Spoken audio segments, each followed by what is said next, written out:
할렐루야. 이 시간 함께 기도할 때 오늘 가지고 나온 문제를 놓고 함께 기도하겠습니다. 우리 하나님은 우리를 복되게 하시고 가난한 자를 부욕케 하기 위해서 오셨습니다. 그러므로 하나님 오늘 이 시간에 응답하셔서 우리의 모든 문제를 해결해 주시고 축복해 달라고 함께 기도하겠습니다.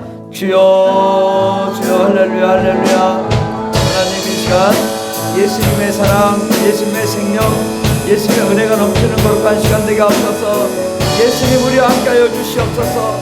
성령 충만하여 주시옵소서. 하늘의 문을 열어주시옵소서. 오늘 가정의 문제, 직장의 문제, 사업장의 문제를 가지고 나왔습니다.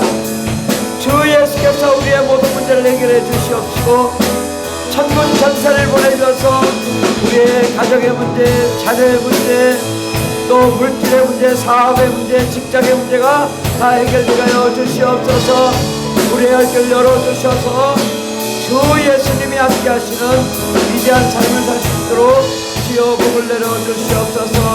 주께서 함께하여 주시고 반드시 응답하여 주셔서 정말 아버지 우리 푸른하게 모든 성도님들 다 기적의 주인공, 역사의 주인공, 역전의 주인공, 하나님의 은혜와 능력이 넘치는 거룩한 승리의 삶을 살 수 있도록 도와주시옵소서.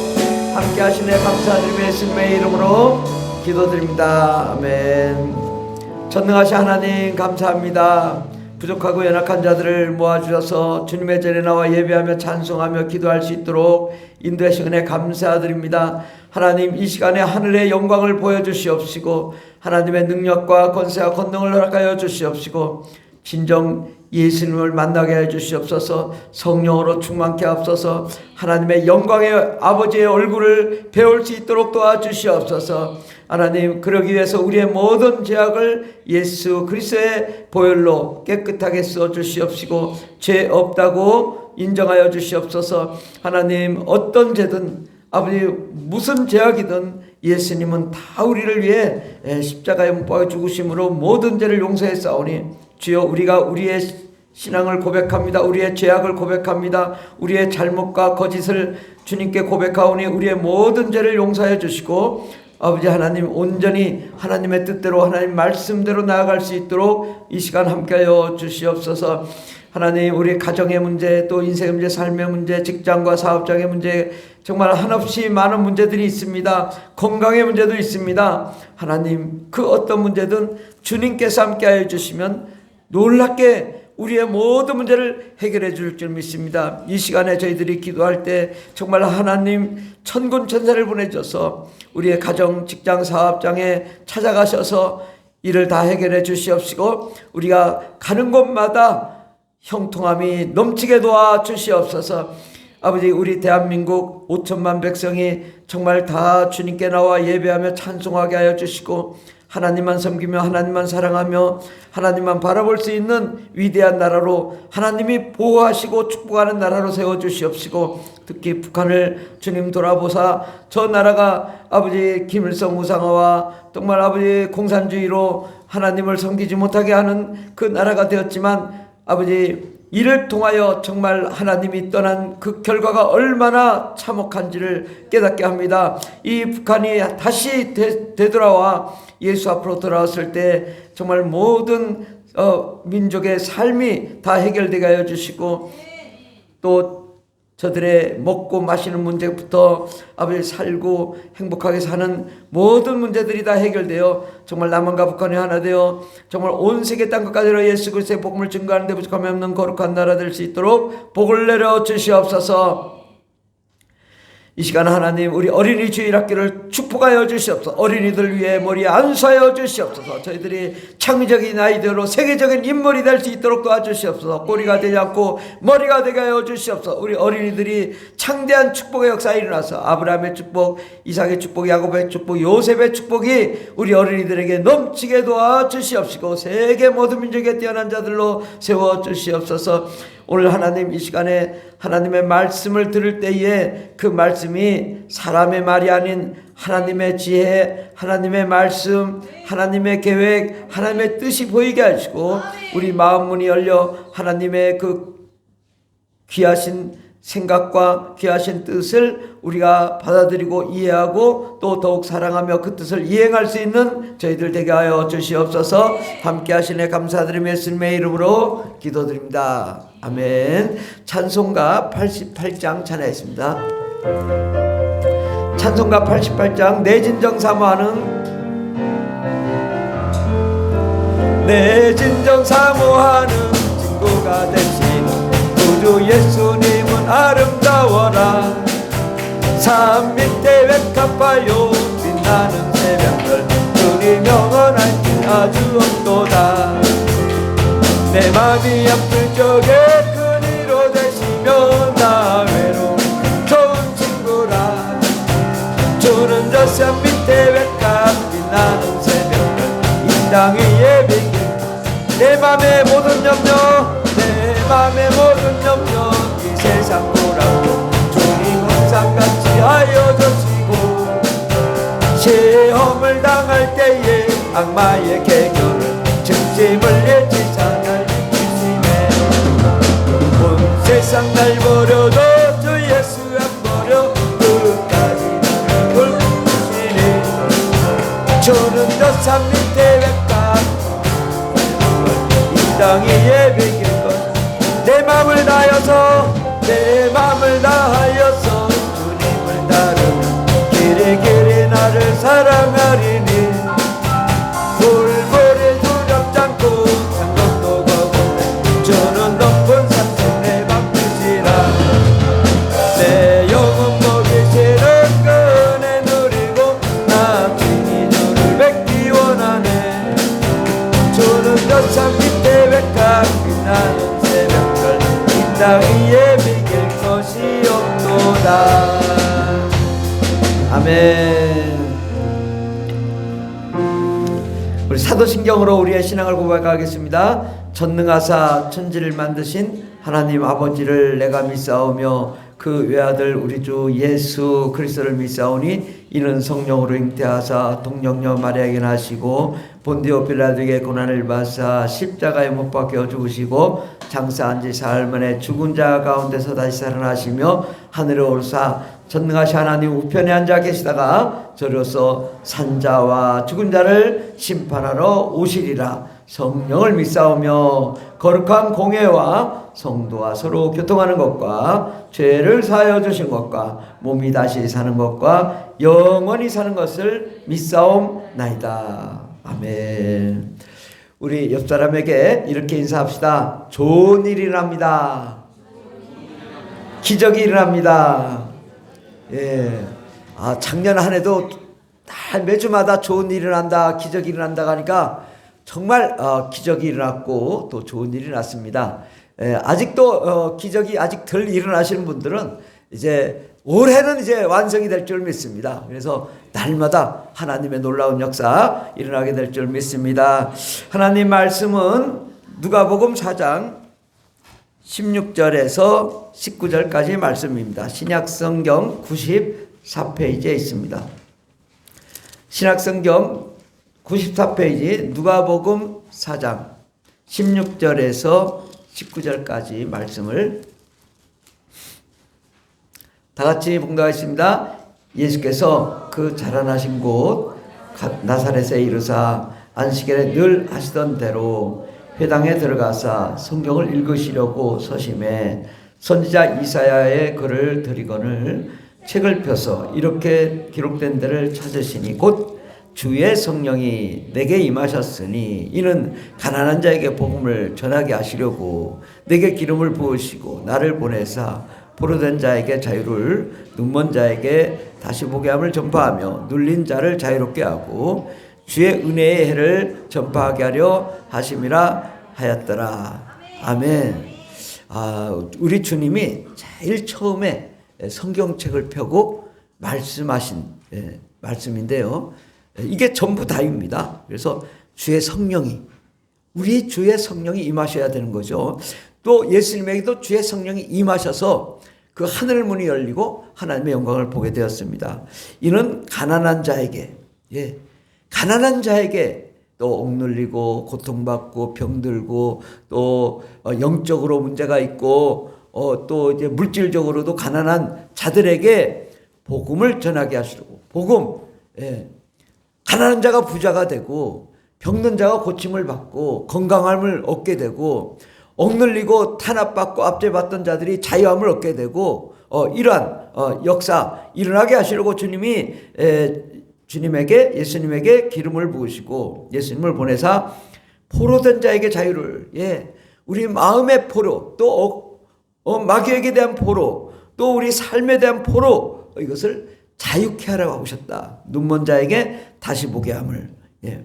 우리 실제로 예수님은 눈먼 자들을 다 고치셨죠. 그래서 그런 눈먼 자뿐만 아니라 우리가 정말 세상이 어두워서 검은 안경 끼고 있어가지고 하나님을 보지 못하는 영적인 눈먼 자까지 다 그들에게 다시 보게 하도록 정말 하나님의 나라를 보고 하나님의 영광 가운데 행복한 삶을 살게 하도록 하기 위하여 눌린 자를 자유롭게 하기 위해서 주의 은혜를 전파하게 하십니다. 하나님의 은혜를 우리에게 전파하러 예수님이 오셨다라고 말씀하셨습니다. 그래서 오늘 말씀의 제목은요, 누가복음 강해 1번입니다. 누가복음 강해. 그리고 제목은 모든 민족 천국 복음이라는 말씀으로 함께 은혜 받고자 합니다. 그런데 이게 누가복음이 쉽지 않습니다. 만만치 않아요. 그래서 오늘은 아주 서론만, 앞부분에만 말씀을 드리도록 하겠습니다. 누가복음은 유일하게 이방인에 기록한 책이고 가난하고 소외되고 또 고난받는 자들을 위해서 하나님이 주신 책이다라고 하면 되겠고 모두 예수님에 대한 이야기죠. 그래서 우리 페이지 맨 앞에 맨 앞면에 보면 지도가 있습니다. 지도가 있어요. 그래서 이게 바로 예수님이 행하시던 곳이죠. 예수님이 그래서 주로 갈릴리 거기 가운데 보면 호수 비슷하게 있잖아요. 갈릴리 호수 가운데쯤에 그 근방에서 사역하셨어요. 그 근방에서 주로 이 근방에서 사역하시다가 이제 십자가에 못 박히시기 전에 몇 주 전에 예루살렘에 올라가서 십자가에 달리신 거죠. 그러니까 주로 갈릴리 호수, 가버나움, 게네사렛, 고라신, 베세다, 나사렛, 나사렛에서 태어났죠. 바로 요 동네에서만 주로 사역을 하시고, 근데 이제 바로 이 지역이 과거에는 사마리아 땅, 그래가지고 아주 대접받지 못하고 가난하고 어렵고 고통받는 자들이 사는 그런 동네였는데 바로 그곳에서 자라시고 목수로 자라시고 또 이 공생애를 시작하시고 사역을 하셨습니다. 그렇게 보면 되고요. 이 저자가 되게 중요합니다. 오늘은 이제 저자 중심으로 말씀을 좀 나눠보려고 하는데요. 그 금주의 말씀에 보면 골로새서 4장 14절에 보면 금주의 말씀 골로새서 4장 14절에 보면 사랑을 받는 의사 누가와 또 데마가 너에게 문안하니라. 그래서 사랑을 받는 의사 누가, 요게 중요해. 아주 사랑을 받는 의사 누가한테 사도 바울. 그래서 사도 바울과 1차 선교 여행 때부터 만나가지고 사도 바울이 죽을 때까지 함께했던 자가 사랑을 받는 의사 누가란 말이죠. 이 누가가 사랑을 받았다. 의사라는 것, 또 누가라는 것, 이것이 매우 중요합니다. 또 빌레몬서 1장 23절에서 25절을 보면 그리스도 예수 안에서 나와 함께 갇힌 자 에바브로와 또한 나의 동역자 마가복음을 지은 마가, 또 아리스타고 데마, 누가가 문안하니라. 그래서 누가가 이렇게 같이 사역을 하고 있었던 거죠. 누가가 우리 주 예수 그리스도의 은혜가 너희 심령과 함께 있을지어다. 디모데후서 4장 10절에서 12절에도 보면 데마는 이 세상을 사랑하여 나를 버리고 데살로니가를 갔다. 이때가 어느 때냐면 이제 사도 바울이 감옥에 갇히고 로마에서 이제 죽음을 맞이하기 전에 상황이에요. 그런데 데마는 이 세상을 사랑하여 나를 버리고 갔고 데살로니가를 갔고 그레스고는 걔는 갈라디아로 갔고 디도는 달마디아로 갔고 다 갔다. 근데 누가만 나와 함께 하느니라. 예. 얼마나 중요한 인물이에요? 누가만 끝까지 같이 있었다라는 거죠. 그리고 내가 올 때 마가를 데리고 오라. 마가도 없었던 거예요. 마가복음을 지금 마가도 멀리 떠났는데, 야, 마가를 내가 보고 싶어. 내가 이제 죽기 전에 마가를 좀 데리고 와라. 다 떠날 사람 떠났지만 그래도 마가는 내가 믿는 마가 좀 와라. 그가 나의 일에 유익하다. 두기고는 에베소로 보냈다. 그래서 다 없고 누가만 끝까지 이렇게 함께 했던 자였던 것입니다.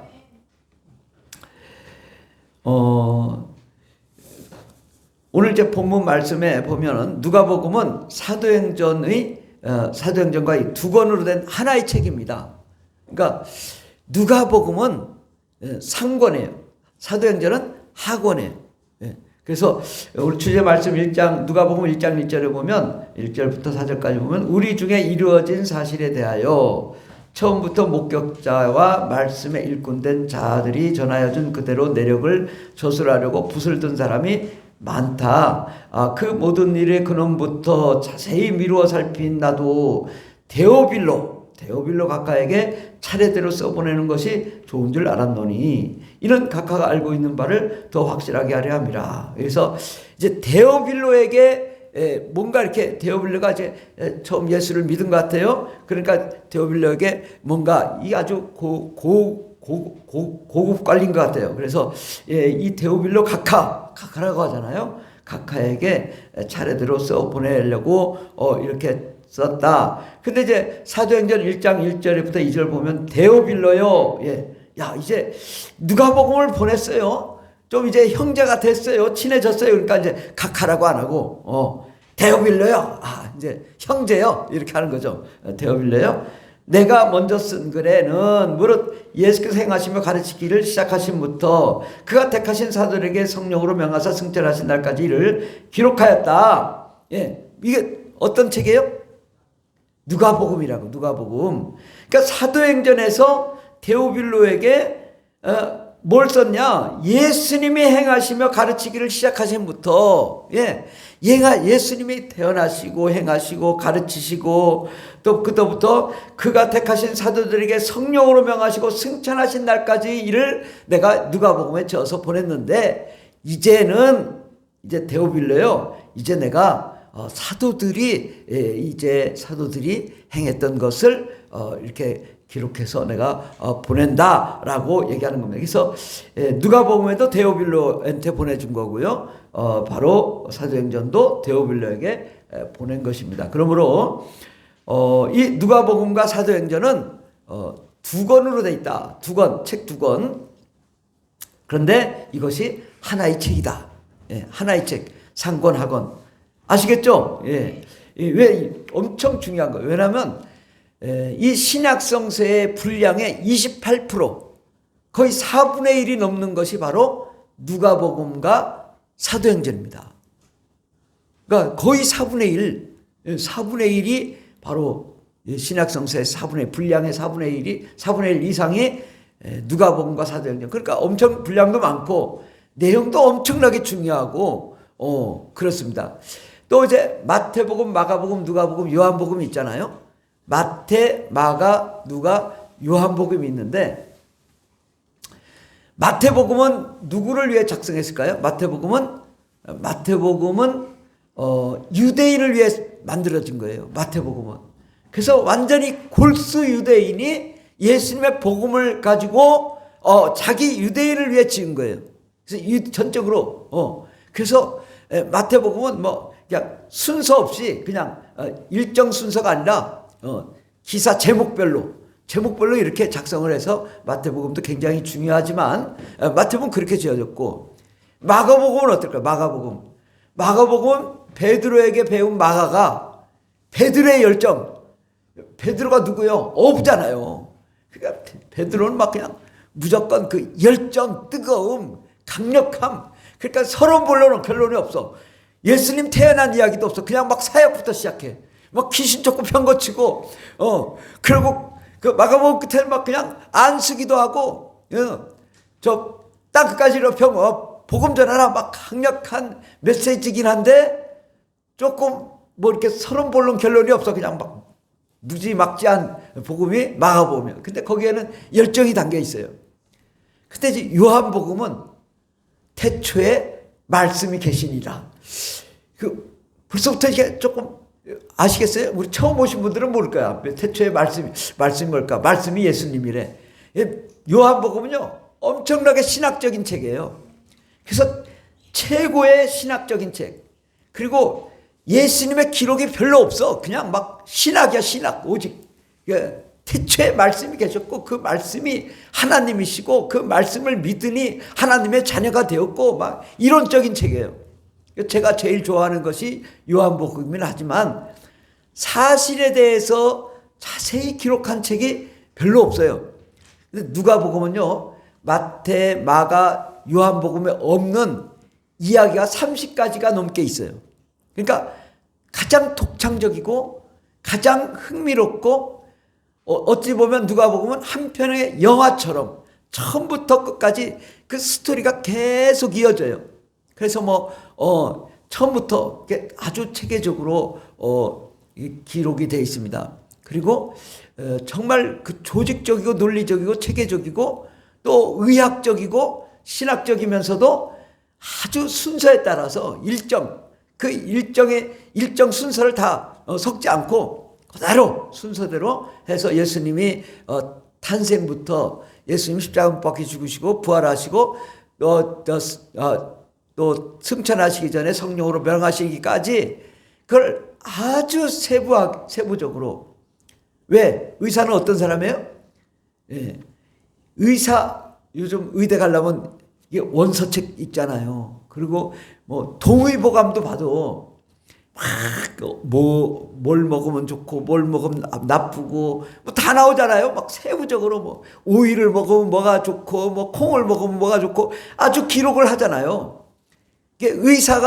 누가가 의사잖아요. 그러니까 아주 세부적으로 아주 상세하게 전문적으로 연구를 해가지고 순서에 입각해서 차례대로. 그래서 누가복음 1장 2절에 보면 처음부터 목격자와 말씀의 일꾼대자들이 전하여준 그 내력. 그러니까 처음부터 목격자들이 있었다는 거죠. 목격자. 또 말씀의 일꾼된 그걸 내가 이렇게 예수님 만났고 이런 경험을 했고 이런 어려움이 있었고 이런 이야기들을 그 내력을 저술하려고 붓을 든 사람이 많았는데 많다는 건 뭐예요? 이미 자기도 다 수집을 했다는 거죠. 다 수집을 하고 그 모든 일의 근원부터 자세히 미뤄 살폈다. 그러니까 모든 일의 근원이 뭐냐. 근데 누가는 어떤 사람이냐? 예수 믿지 않던 사람이에요. 또 유대인 사람도 아니에요. 이스라엘 사람도 아니에요. 그럼 이 사람은 헬라 사람이에요. 그냥 여러분 예수 안 믿는 그런 사람이었다가 불교에 있다가 그냥 어떻게 만났냐? 사도 바울이 몸이 안 좋아요. 그 이리저리 매도 맞고 또 고생도 많이 하고 몸이 안 좋아서 어딜 갔을까? 한방병원을 간 거야. 그 병원을 갔더니 누가가 있어. 한방병원인지 무슨 병원인지. 근데 바울은 안질도 있고 몸도 안 좋고 그러니까 이제 자세히 이것저것 막 치료를 많이 받은 거예요. 누가한테 치료를 받으면서 바울이 뭐를 했겠어요? 복음을 전했겠죠. 예수를 믿어야 천국 간다. 그러니까 이게 무슨 소리냐? 침 놓다가 예수 믿어야 천국 간다고 이제 이러다가 이 사람 하는 말이 납득이 되는 거예요. 조금씩 이해가 되는 거예요.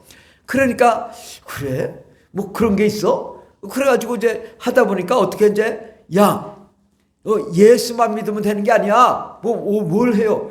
성령 받아야 돼. 방언 받아야 돼. 그래요? 그 방언 받고 나니까 궁금해지기 시작한 거예요. 그래서 이 누가복음과 사도행전은 성령행전이라고 돼요. 누가복음 다 성령에 대해서 무지하게 많이 나와요. 왜? 누가는 성령을 받은 사람이에요. 그래서 성령에 대해서 아주 자세하게 나오는 게 이제 누가복음과 바로 오늘 뭐 본문 말씀에도 보면은 주의 성령이 내게 임하셨으니 성령에 대해서 얘기하잖아요. 예. 모든 것 처음부터 성령으로 잉태되었다. 뭐 처음부터 예수님이 그래서 모든 이 의사가 아무것도 몰랐던 사람인데 이제 그가 예수님에 대해서 알기 시작하고 또 듣다 보니까 궁금해지기 시작한 거예요. 그래서 야 이거 뭐 궁금한데 뭐가 없어 아무것도. 뭐 기록도 없지 뭐 알 수도 없지. 그러니까 이 의사로서는요 예를 들어서 야 내가 뭐 한방이면 동의보감도 있고 뭐 또 있어야 되는데 동의보감도 없고 무슨 치료책도 없고 약도 없고 아무것도 없는 의사 이건 답답하잖아요. 근데 이 사람이 그 모든 일의 근원부터 자세히 미루어 살펴봤다 이거죠. 아, 이 의사니까 야 이거 동의보감이 어디 있고 뭔 어디 있고 치료는 어떻게 하고 이런 그 의학적인 소견을 가진 사람 또 상당히 그때 당시 학문적 소양을 갖추고 그런 사람이 이건 이렇게 복음을 전하면 안 되는 것 같아 아무래도. 그래서 예수님이 어쩌다고요? 아무리 밀어봐도 잘 모르겠어요. 그런데 어느 날 이제 예수님이 사도 바울이 누가하고 이제 같이 예수 믿고 사역하다가 그가 늘 궁금하게 생각했는데 사도 바울과 누가가 어디를 가냐면 예루살렘을 가요. 그 예루살렘에서 이제 사도 바울이 이제 잡히기도 하고 뭐 이러죠. 근데 예루살렘을 갔을 때 그가 궁금했던 것들을 예루살렘에서 다 찾아본 거예요. 그리고 심지어는 마리아도 만난 것 같아요. 왜? 마리아의 심중에 이렇게 생각하였더라. 이런 말들이 있어요. 그러니까 한 사람 한 사람을 다 찾아보고 그가 모든 것을 다 수집하면서 기록한 걸 전부 정리한 거예요. 하다 보니까 어디까지? 사도행전까지 전부 다 일어났던 일들을 다 기록한 거예요. 그가. 그래서 하나는 이제 예수님에 대한 이야기로 해서 누가복음을 또 하나는 이제 예수님 이후의 일들의 사도행전을 그렇게 연결해서 계속 수집하다 보니까 그것이 자료가 많아지고 풍부해진 거예요. 그런데 이제 그걸 가지고 이제 사도 바울이 붙잡혀서 로마에까지 갈 때 로마 아마 거기서 그가 집필을 했을 것이다. 이렇게 얘기를 하고 있어요. 그래서 어쨌든 이 의사로서 정말 저는 유대인과 아무 관련이 없는 정말 하나님을 전혀 모르던 이런 사람이 사도 바울을 만나서 그 사도 바울의 주치의가 돼가지고 치료하다가 복음을 받아들이고 그 복음이 궁금해서 계속 자료를 수집하다 보니까 누가복음 이게 나온 거예요. 근데 누가복음은요 이제 예수님의 탄생 이야기도요 다른 데는 별로 없어요. 왜? 이게 마태복음이나 마가복음 이런 거는요 또 요한복음은 이들은 다 유대인들이에요. 그러니까 자기들이 아는 이야기는 쓸 필요가 없는 거예요. 아는 이야기를 굳이 왜 써? 이렇게 생각한 거겠죠. 근데 누가는 아무것도 모르잖아요. 그 도대체 어떻게 된 거냐? 응? 예수님이 어떻게 탄생한 거냐? 그래가지고 아주 자세히 나와요. 그래서 크리스마스 날 목동의 이야기 뭐 그런 거 만약에 이 누가복음이 없었으면 크리스마스가 매우 쓸쓸했을 거예요. 소재가 없어 별로. 그런데 누가복음은요 마치 드라마 같아요. 소설책 같아요. 그래가지고 한 편의 영화처럼 모든 것이 이게 잘 돼 있어요. 그래서 누가복음을 회화복음이라고 해요. 그래서 미국의 유럽에 많은 사람들이 누가복음을 보고 그림을 그렸다고 그래요. 누가복음. 다른 것보다 누가복음. 누가복음을 보고서 왜? 누가복음을 보면 이 그림이 나오는 거예요. 그래서 다 그림을 그린 것. 그래서 그 누가복음을 회화복음이다.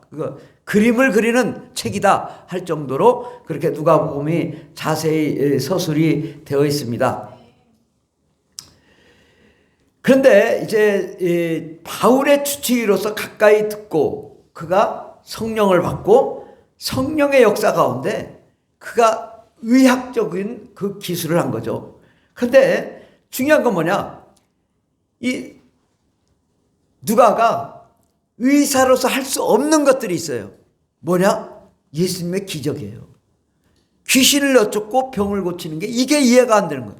근데 신기하게도 누가는 이걸 자세히 기술한 거예요. 예. 벙어리였던 귀신이 나가니 벙어리가 되더라. 이렇게 아주 구체적으로. 예.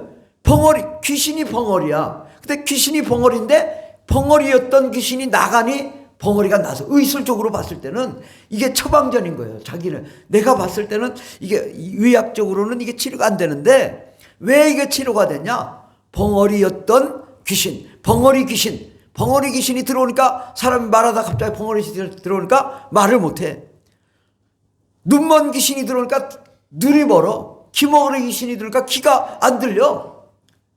갑자기 듣고 보고 말하던 사람이 벙어리가 돼버린 거예요. 예, 간질병을 일으켜요. 그런데 누가는 이걸 아는 거예요. 아, 그 귀신의 속성을 가진 귀신이 들어오면 그 병을 가진 거예요. 그런데 이거를 쫓아내니까 벙어리가 말을 하고, 소경이 눈을 뜨고, 귀머거리가 귀가 열리고, 간질병이 고침받는다. 이거는 세상의 의학으로 안 되는 거를 누가는 자세히 기술한 거예요.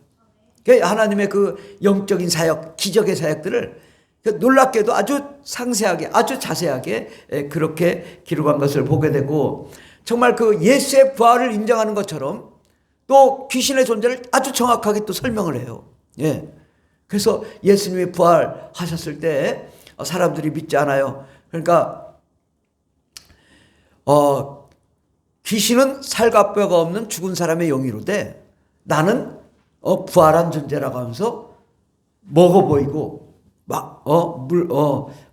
이 생선을 먹고 또 자신의 손을 만져보라고 하고, 아주 그 귀신은 죽은 사람이라, 예. 그런 죽은 사람이 어떻게 부활하냐? 나는 죽은 사람이 아니야. 난 살아있어. 그러면서 귀신의 정체에 대해서 정확하게 증명하면서 이 예수의 부활을 반대로 증명을 하죠. 그러니까 아주 굉장히 어찌 보면 누가는 의학적이면서도 아주 섬세하고 세부적이고, 그렇게 정말 이방인들이 어쨌든 이방인들이 알 수 있는 책이에요. 그러니까 우리나라에 제일 처음에 이 지어진 번역된 책이 어떤 책일까요? 예수 선교 누가복음. 예수 선교 누가복음이라고 해서 제일 처음 번역된 복음이 누가복음이에요. 왜 누가복음이 제일 처음 번역됐을까요? 그것은 이방인들이 알기 쉬운 책이기 때문이에요. 예. 다른 책은 좀 유대인 중심으로 쓰여졌기 때문에 잘 이해를 못 하는데, 그래서 제일 처음 믿는 사람들은 이 누가복음을 봐야 돼요. 누가복음을 보면 이방인에 의해서 쓰여졌고, 이방인을 위해 쓰여진 것이고, 이방인에 의한 책이에요. 그래서 누가복음은 정말 우리가 잘 모를 때는 먼저 누가복음을 봐라. 예수 처음 믿는 사람들은 누가복음을 봐라. 왜? 그것은 이방인을 위한 책이고 이방인에 의해서 쓰여진 책이기 때문에 그렇습니다. 누가는 이 바울과 동행하면서 예루살렘에서 다양한 사람들을 만난 거죠. 예.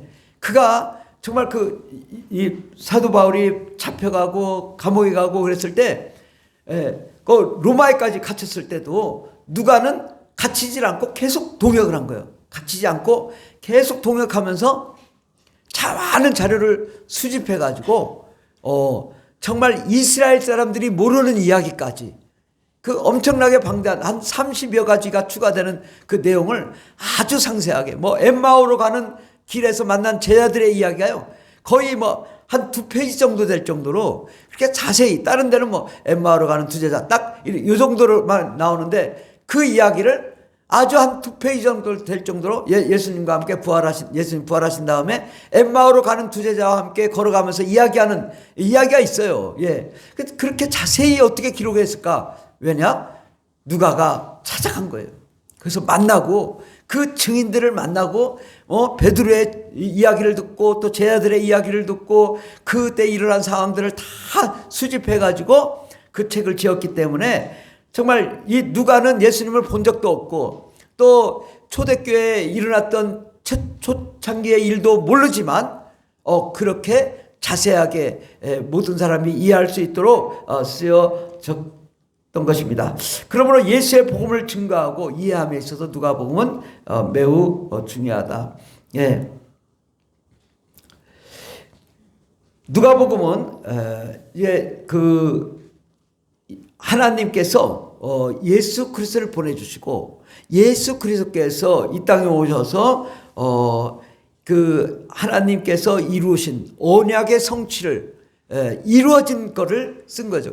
그러니까 앞으로 이루어질 일도 아니고 뭐 과거에 일어났던 일도 아니고 그때 당시 일어났던 일들을 이 언약의 성취로서 기록한 것이고, 누가복음은 이 예수님과 관련된 아주 상세하게 또 순서대로 체계적으로 지어진 책입니다.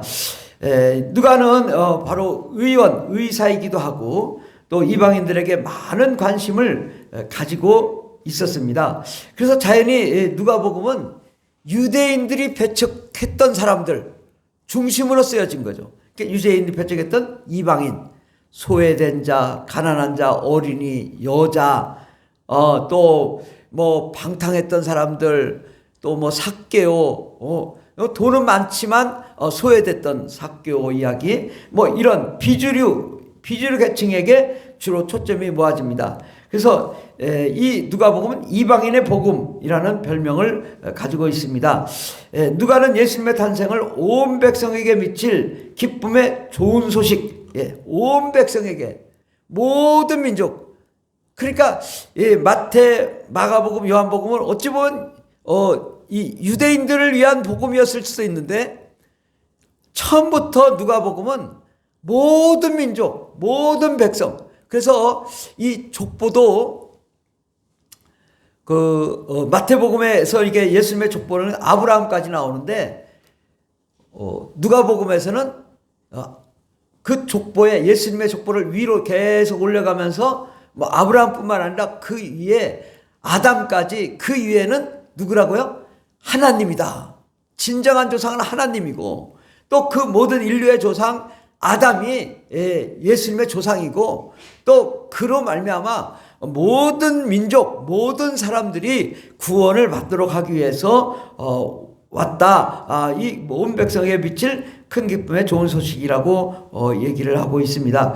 이렇게 해서 이 누가복음은 예수님은 소외된 사마리아 사람에게 관심을 가지고 또 그들에게 주로 집중적으로 사마리아 사람, 또 갈릴리 사람, 정말 소외된 사람들 지역에서 사역을 하셨고, 마지막에 몇 주 전에 이제 예루살렘에 올라가셔서 복음을 전하시다가 십자가에 못 박혀 죽으셨죠. 그래도 예수님은 치유받은 10명의 나병 환자 중에 예수님께 돌아와서 감사했던 자가 바로 사마리아 사람이다. 또 로마인 백부장을 가리켜서 이스라엘에서 가장 믿음이 좋은 사람이다.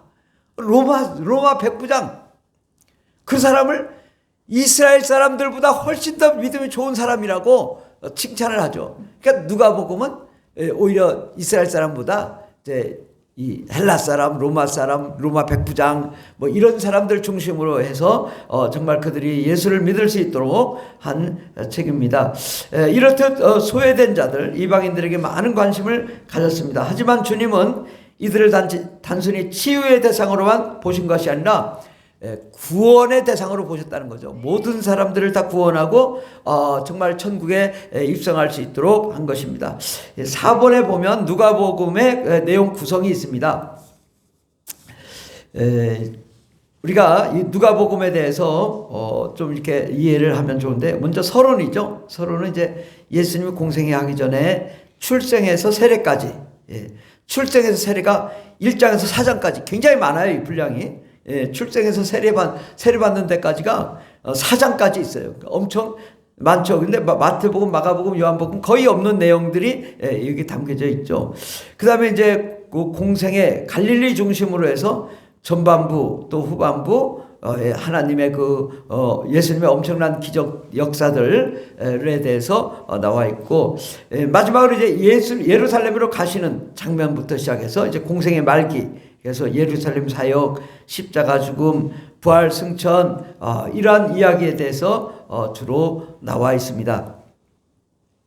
그래서 이제 앞부분만 잠깐 이제 보면은 본문에 보면 우리 누가복음 1장 5절에서 16절 우리 주제 말씀 다 같이 봉독하도록 하겠습니다. 시작.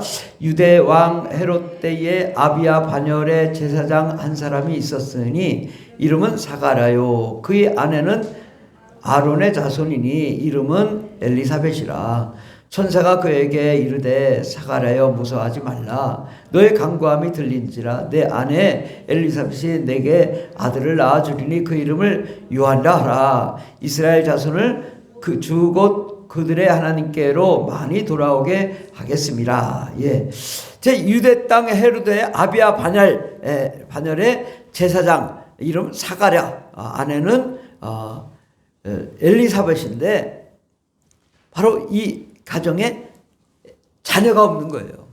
자녀가 없어, 나이 들어서 자녀가 없고 제사장이 될 때까지 자녀가 없어서 고민을 하고 있는데 그때 천사가 나타나서, 가브리엘 천사가 나타나서 아들을 낳아줄 것이다. 이름을 요한이라 하라. 그 요한은 예수님의 길을 앞서 가서서 예비하시고 인도하시는 자가 될 거다. 이렇게 얘기한 거죠. 이스라엘 자손을 주고 그들의 하나님께로 많이 돌아오게 해서 이제 다시 그들을 회복시켜 줄 것이다. 라고 이렇게 예언을 하죠.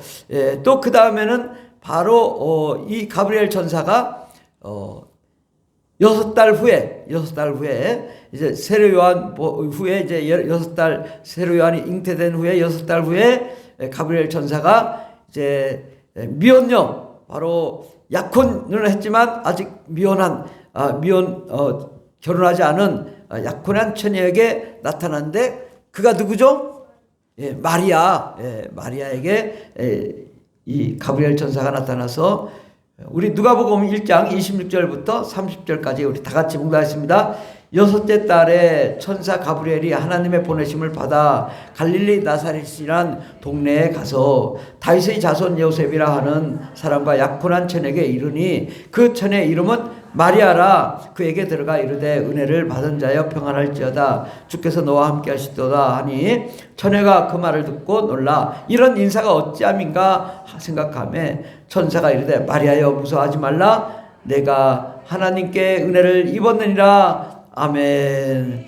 야, 정말 예수님이 탄생하는데 이거 뭐 자기 상관없이 그냥 가브리엘 천사가 와가지고 야, 너 이제 은혜를 받았다. 주께서 너와 함께 하시고 너에게 아들을 낳을 것인데 이름을 예수라 하라. 뭐 이렇게까지 이름을 다 쳐주면서 이제 이 가브리엘 천사가 예언을 해주죠.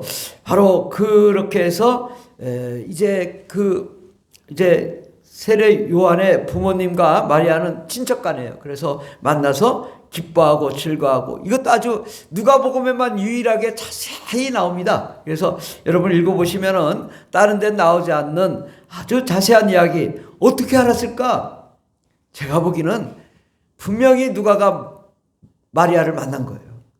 마리아를 안 만나고 아니면 마리아가 기록했던 걸 어쨌든 마리아를 만났으니까 이렇게 자세하게 여러분 읽어보면 나오는 이유는 결국 마리아도 만나고 의견을 듣고 그가 무엇을 얘기하는지를 듣고 기록한 걸로 보입니다.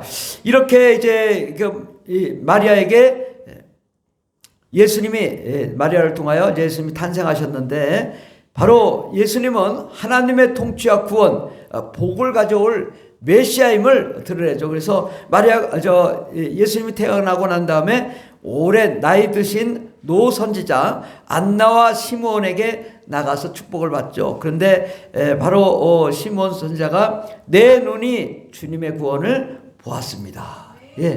이제 내가 이렇게 죽지 않고 있는 것은 분명히 주님이 오신다고 했는데 이제 드디어 주님을 보았습니다 라고 하면서 이 아이가 이스라엘을 위한 하나님의 구원이며 열방의 빛이 될 것을 선포하게 됩니다. 그렇게 해서 이제 예수님이 탄생하시고 이제 그 다음에는 이제 예수님이 드디어 이제 나이가 이제 청년이 되셔가지고 이제 공생애를 하게 되죠. 누가복음 3장 21절에서 22절을 우리 다 같이 묵상하겠습니다. 백성이 다 세례를 받을 때 예수도 세례를 받으시고 기뻐하실 때 하늘이 열리며 성령이 비둘기 같은 형체로 그 위에 강림하시더니 하늘로부터 소리가 나기를 너는 내 사랑하는 아들이라 내가 너를 기뻐하노라 하시니라. 예. 이제 세례 요한을 통하여 많은 백성들이 이제 세례를 받았어요. 침례. 예. 이게 세례는 뭐냐면 이게 물을 뿌리는 거. 저도 중학교 때 세례를 받았는데 이렇게 그냥 물에 떠가지고 이렇게 하죠. 성부와 성자와 성령의 이름으로 세례를 주라. 근데 이건 정말 이제 너무 겨울이 춥고 더운지 이제 침례를 할 수 없는 상황이나 병든 자들에게는 이제 그렇게 한다 하더라도 우리 번역도 잘못된 겁니다. 세례가 아니라 원래 언어가 밥티스마라고 해서 침례예요. 물속에 잠겨 들어가는 거예요. 그래서 물속에 풍덩 들어가는 거예요. 물속에 탁 들어가면 어떻게 해요? 나는 죽었습니다 라는 거고요. 이제 물속에서 나와요. 그러면 나는 이제 죽었으나 이제 예수님으로 살았습니다 라고 하는 것이 침례입니다. 그러므로 이제 세례는 약식이고 이게 침례는 정식이라고. 그럼 뭘 해야 되겠어요? 그래서 제가 세례를 하고 싶어도 제 마음에 침례를 해야 되는데 그래서 우리 사모님한테 내가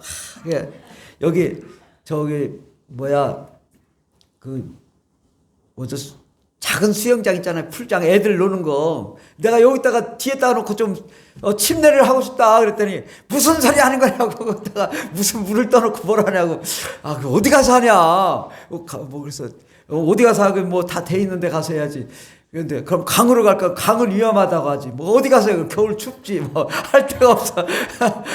언젠가는 이거 좀 물통이라도 떠다 놓고 그냥 들어갔다 나오든지 해야지. 침례를 언젠가는 해야 될 것 같습니다. 근데 어쨌든 물속에 들어가야죠. 요단강에서 물속에 들어갔거든요. 예수님도 물속에 잠기셨다고. 잠기셨다가 나오셨다고요. 그래서 우리도 물속에 잠겼다가 쉬워요. 성부와 성자와 성령의 이름으로 침례를 주노라 이렇게 하면 끝인데 그것도 이제 이렇게 물 뿌리는 건 아니고 이제 들어가야 된다. 들어가서 예수님이 그렇게 이제 침례를 받으셨죠. 받으셨을 때 하늘문이 열리면서 하늘로부터 소리가 나기를 공중에서 막 소리가 나는 거예요. 그러더니 이 성령이 비둘기 같은 형체로부터 그 위에 강림하시고 하늘로부터 소리 나기를 너는 내 사랑하는 아들이라 내가 너를 기뻐하노라. 예수님이 침례를 받을 때 그런 역사가 일어난 거죠. 바로 이 성령이 임하시고 또 침례를 받으시고 그 다음부터 공적인 생애가 시작되는 거죠. 그래서 3장 22절에 이렇게 침례를 받고 내가 너를 기뻐하노라 하면서 그 다음에 뭐냐면 족보가 나요. 족보. 이게 영화 같아요. 이게 영화 같이 보야 이게 정말 이게 누가복음은 좀 재밌어요. 그래서 예수님이 이제 성령을 받으신 다음에 족보가 쫙 나오면서 그 위에는 하나님이시다. 아담이 하나님이시다. 그러면서 그 다음에 이제 나오는 말이 누가복음 4장 14절 15절 우리 4장 14절 15절 다 같이 봉독하겠습니다. 예수께서 성령의 능력으로 갈릴리에 가시니 그 소문이 사방에 퍼졌고 친히 그 여러 회당에서 가르치심에 무사람에게 칭송을 받으시더라 그랬습니다. 그래서 예수님이 성령의 능력으로 공생에 받으시고 이제 온 지역에 가서 말씀을 전하시고 또 마귀의 시험을 받으시고 사역을 감당하시죠. 그런 다음에 오늘 본문 말씀 우리 본문에 보면은 누가복음 4장 16절 왼쪽에 본문에 보면은 예수께서 그 자라나신 곳 나사렛에 있으라 안식일에 늘 하시던 대로 회당에 들어가서 성경을 읽으려고 서심해 이사야 글을 드리건을 이제 읽으셨다 이거죠. 주의 성령이 내게 임하셨으니 이는 가난한 자에게 복음을 전하게 하시려고 내게 기름을 부으시고 나를 보내사 포로된 자에게 자유를 눈먼 자에게 다시 보게 함을 전파하며 눌린 자를 자유롭게 하고 주의 은혜를 전파하게 하려 하심이라 라고 낭독을 하면서 이제 사역이 본격적으로 시작되죠. 근데 이제 여기서 이제 가난한 자라는 것은 어떤 의미냐?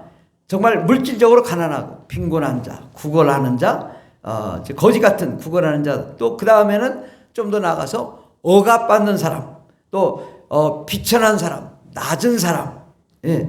그래서 단순히 물질적인 의미에서 가난한 자도 가난한 자이고, 두 번째로는 아무 힘이 없기 때문에 사람들에게 짓밟히고 억압을 당하는 사람, 그래서 사회적으로 보호와 도움이 필요로 하는 사람, 이런 사람도 가난한 사람. 그리고 세 번째로 하나님 앞에 영적인 상태로서 영적인 빈곤, 정말 성령도 없고 예수님도 없고 정말 그렇게 고통받고 악한 마귀에 시달리는 그런 사람들, 고통 중에서 오직 하나님만 확신하고 하나님께만 전적으로 의존해 있는 사람, 그런 사람이 정말 하나님이 필요로 해서 가난한 사람, 그런 거죠. 그래서 예수님은 가난한 자에게 복을 주시고 눌린 자를 자유롭게 하기 위해서 이 세상에 오셨다라는 것이 이제 누가복음의 전체적인 주제인 것입니다. 그래서 이 누가복음은 가난한 자, 고통받는 자, 괴로운 자, 슬픈 자를 다 불러서 어떻게 해요? 가난한 자를 부욕해 하시고, 또 고통받는 자들을 정말 질병으로 고통받는 자를 병을 고쳐주시고, 또 귀신 들린 자를 귀신을 내쫓고 세상에서 압제받는 자들을 자유케 하는 역사 일어나게 되는 것입니다. 아멘. 바로 우리 예수님은 뭘 하러 오셨냐? 우리가 물질적인, 또 정신적인, 또 영적인 자유를 주러 오셨다. 그렇죠? 참된 기쁨과 소망, 행복을 누리게 오셨지. 근데 어떤 분은 그래요. 영적으로만 구원하기 위해서 오셨지. 우리 주님은 물질적인 축복은 아니라고. 그런 게 어디 있어? 예수님이 그렇게 한 적이 어딨냐고. 예수님이 그러잖아요. 가난한 자에게 복음을 전하러 오셨다고 했잖아요. 가난한 자가 복음이 뭐예요? 가난하고 정말 돈이 없고 부채가 많은 사람이 예수 믿으니까 잘 되고 부채 다 상환하게 되고 형통하게 되더라 이거요. 그건 정말 주님이 분명히 말씀하신 거거든요. 그러니까 우리 예수님을 너무 제한하지. 예수님은 창조주예요. 만왕의 왕이세요. 우리를 축복하실 수 있는 분이세요. 우리에게 모든 문제를 해결할 수 있는 분이에요. 그런데 우리가 갑자기 잘못 믿었단 말이죠. 하나님은 천국에만 가게 하는 분이지 우리를 구원하는 분이, 우리를 부자되게 하는 분은 아니라고 생각하니까 전부 가난해졌어, 기독교인들이. 우리는 다시 이걸 회복해야 돼요. 예수 믿으면요, 물질적으로도 부자가 돼야 돼요. 그런 목표를 가지고 나가야 물질의 부자가 되지 않겠습니까? 예수 믿으면요, 꼬리가 되지 않고 머리가 돼요. 아멘. 예수 믿으면 공부도 잘하게 돼요. 예수 믿으면 잡념이 사라져요. 예수 믿으면 집중하게 돼요. 예수 믿으면 형통하게 돼요. 가난한 자가 부자가 되고, 병든 자가 고침받게 되고, 구원받지 못한 자가 구원받아 천국에 가게 되고, 다 복합적으로 하나님은 축복하시길 원하시는 거지, 뭐 하나만 잘 되게 하고 뭐는 망해도 되고 이런 건 아니라고요.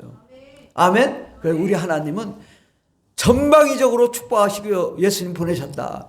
그 예수님이 우리를 통해 하나님의 나라의 복음을 전하려고 하시는데, 바로 회개하라, 천국이 가까웠다. 이 천국이 임하는 자마다 어둠이 떠나고 사망이 떠나고 더러운 귀신이 떠나고 문제가 해결되고 잘되고 형통할 줄 믿습니다. 기도하겠습니다.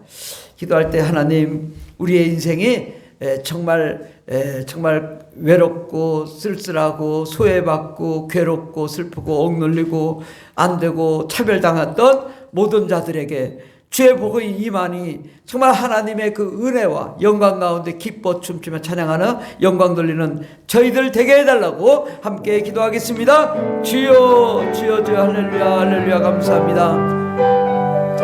하나님, 우리의 모든 문제를 해결해 주시옵소서. 우리 가정의 문제, 인생의 문제, 자녀의 문제를 해결해 주시옵소서. 물질의 문제, 사업장의 문제가 해결되게 하여 주시옵소서. 우리의 나아갈 길에 주님 축복하여 주시고 인도해 주시옵소서.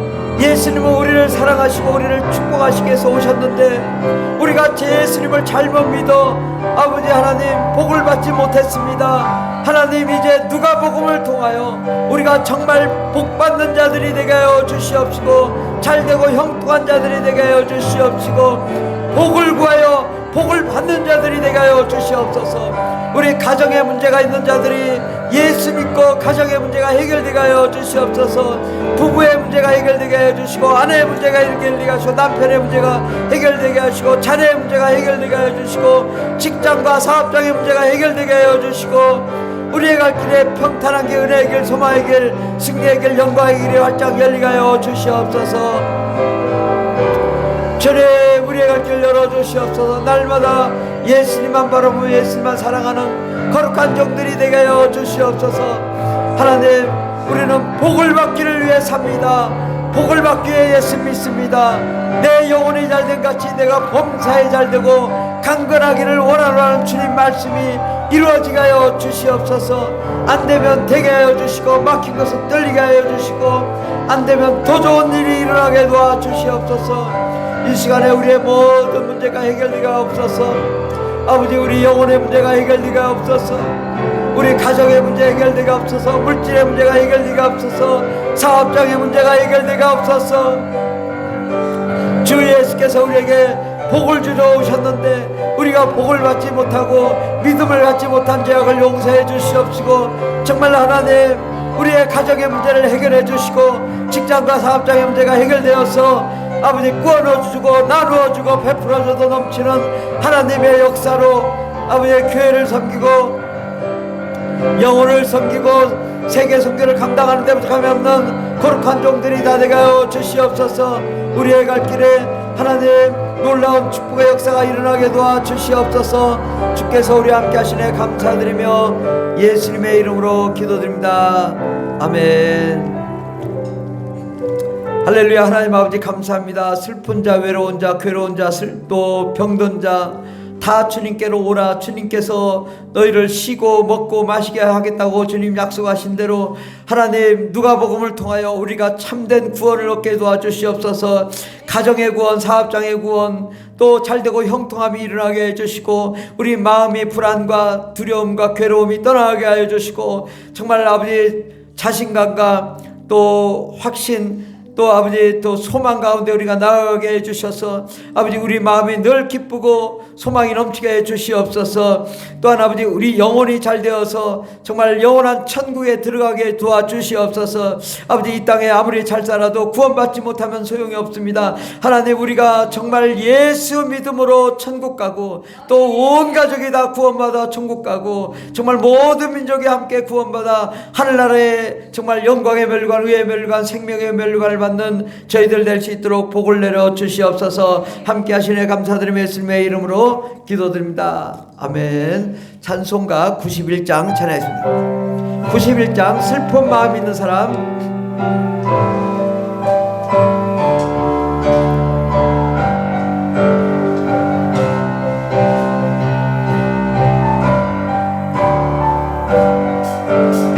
슬픈 마음 있는 사람 예수 이름 믿으며 영원토록 변함없는 기쁜 마음 얻으리.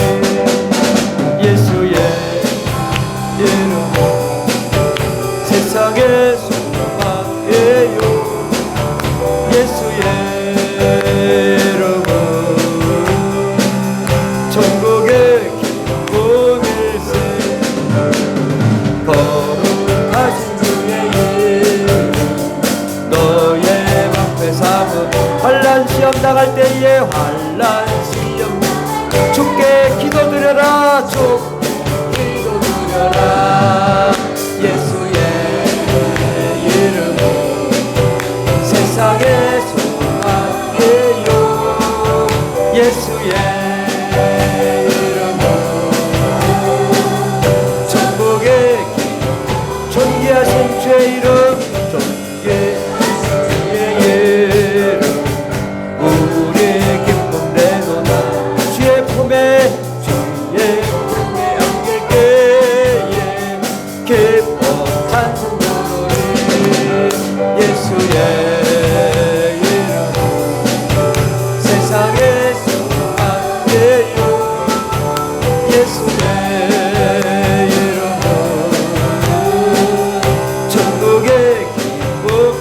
우리 갈 길 나간 후에 우리 갈 길 나간 후 보좌 앞에 나가 왕의 왕께 경배하며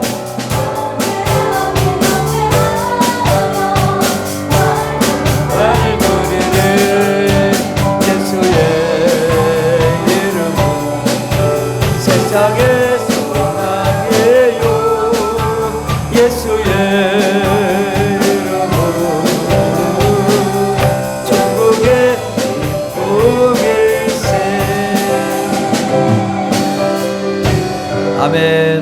예배드린 모든 형제자매 여러분을 예수님의 이름으로 축복하고 환영합니다. 기도하여 응답받읍시다. 기도만큼 좋은 일이 없습니다. 기도는 하나님을 만나는 것이고 또 하나님의 은혜를 받는 것이고 하나님의 응답을 받는 시간입니다. 그래서 우리 교회는 주일 저녁 예배 또 수요 예배 금요 예배 뜨겁게 기도합니다. 새벽 기도는 마찬가지고요. 그래서 여러분 문제 있으면요, 보통 우리가 주일 저녁은 7시 반, 또 수요 예배 금요 예배 8시인데 예배 참여하기 어려우면 한 30분 후에 오세요. 30분 후에 기도하고 응답받고 그래야 되지 않겠습니까? 말씀도 듣고 은혜도 받아야 되지만 기도를 해야 됩니다. 그래서 우리는 교회는 30분 40분 날마다 기도하니까 하나님의 축복을 같이 받는 저 여러분 되길 바랍니다. 우리 교인들 가족들 건강을 위해 기도하시고 또 특별히 태겸이 치유를 위해서 우리 황정수 집사님 가정을 위해서 기도해 주시면 감사하겠습니다. 우리 푸른하늘 교회는 선교하는 교회입니다. 그래서 3월부터 목회자 시니어 여성 청년 어린이 키즈 비전스쿨이 열립니다. 다 함께 참여하시고 합력하셔서 정말 예수님의 지상명령 천국 복음을 모든 민족에 전파하기에 부족함이 없는 위대한 하나님의 종들 다 되시길 예수의 이름으로 축원합니다. 기도하겠습니다. 사랑의 하나님 아버지 감사합니다. 우리를 사랑하시고 축복하셔서 아버지 전에 나와 예배하며 찬송하며 영광 돌리시도록 인도하신 은혜 감사드립니다. 하나님 정말 귀한 누가복음 또 사도행전 주신 은혜 감사드립니다. 하나님 정말 이렇게 값진 복음을 전혀 예수 믿지 않던 이방인 누가를 통해서 또 이렇게 귀한 복음서를 허락하여 주셨사오니 아버지 이 복음서를 우리가 정말 귀하게 받아들이고 또 예수를 믿고 성령 충만하고 하나님의 뜻을 이루며 말세에 쓰임받는 위대한 종들 다 될 수 있도록 주님 축복하여 주시고 정말 하나님의 놀라운 계획이 무엇인지 늘 누가처럼 연구하고 기록하고 메모하고 또 배우고 정말 그 길로 나아가고 선교를 감당하는 그러한 하나님의 거룩한 종들 다 되게 하여 주시옵소서.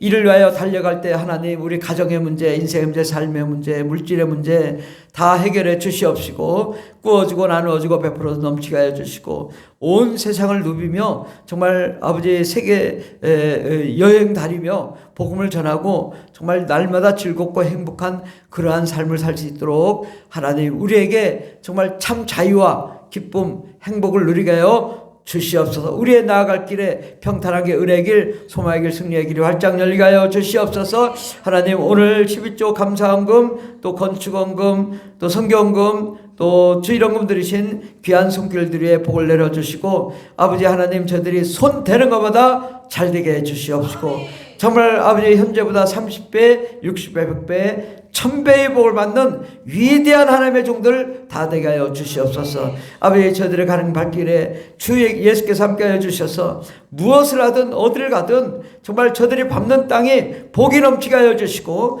들어와도 나가도 복이 넘치게 하시고 꼬리가 되지 않고 머리가 되게 하시고 모든 민족에 뛰어난 위대한 하나님의 종들 다 되게 하여 주시옵소서. 함께 하시네 감사드리며 예수님의 이름으로 기도드립니다. 아멘. 이제는 우리를 구원하신 예수 그리스도의 한량없는 은혜와 하나님 아버지의 극진하신 사랑과 성령님의 교통내주 충만 역사하심이 정말 하나님의 말씀이 진실로 그러한가 상고하고 그의 뜻대로 나아가기로 작정한 하나님의 거룩한 자녀들을 위해 영원토록 하나님의 놀라운 능력과 권세와 권능과 축복과 또 사업의 축복과 환경의 축복과 자녀의 축복이 또 물질의 축복이 넘치도록 임할지어다. 아멘. 할렐루야. 감사합니다. 반드시 저들을 축복하여 주시옵소서. 손 대는 것보다 잘 되게 하여 주시옵소서. 기적의 주인공들이 되게 하여 주시옵소서.